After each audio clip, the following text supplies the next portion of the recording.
اعوذ باللہ من الشیطان الرجیم بسم اللہ الرحمن الرحیم قل انی نہیت ان اعبد الذین تدعون من دون اللہ قل لا اتبع اہواءکم قد ضللت اذا وما انا من المہتدین۔ آپ فرما دیجئے مجھے ان بتوں کی پوجا سے منع کیا گیا ہے جن کو تم اللہ کے سوا پوجتے ہو۔ آپ فرمائیے میں تمہاری خواہشات پر نہیں چلتا، اگر ایسا ہو تو میں بہک جاؤں اور راہ پر نہ رہوں۔ قل انی علی بینۃ من ربی وکذبتم بہ ما عندی ما تستعجلون بہ ان الحکم الا للہ یقص الحق وہو خیر الفاصلین۔ آپ فرما دیجئے میں تو اپنے رب کی طرف سے روشن دلیل پر ہوں، اور تم اسے یعنی قرآن کریم اور دیگر معجزات کو جھٹلاتے ہو۔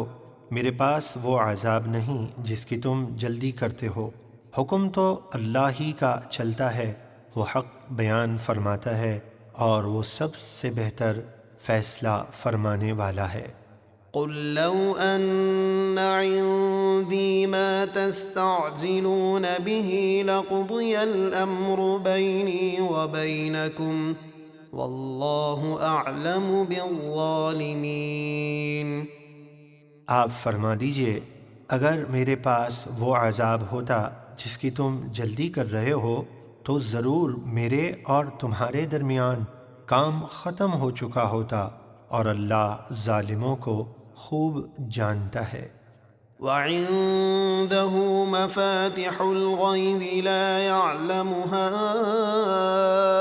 الا هو ويعلم ما في البر والبحر وما تسقط من ورقة إلا يعلمها ولا حبة في ظلمات الأرض ولا رطب ولا يابس إلا في كتاب مبين۔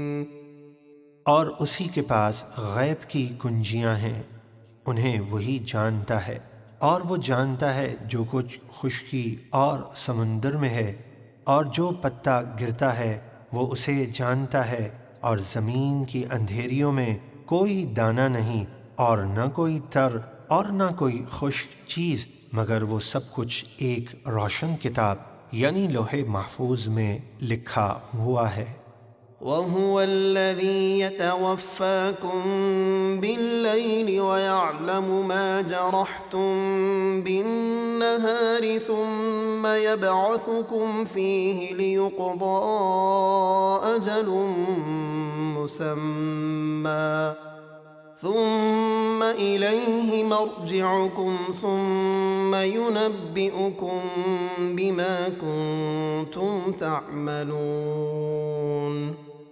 اور وہی ہے جو رات کو تمہاری روحیں قبض کرتا ہے، اور وہ جانتا ہے جو کچھ تم نے دن میں کیا، پھر تمہیں دن میں اٹھاتا ہے تاکہ تمہاری زندگی کی مقررہ مدت پوری ہو، پھر تمہیں اسی کی طرف لوٹنا ہے، پھر وہ تمہیں بتا دے گا جو کچھ تم کرتے تھے۔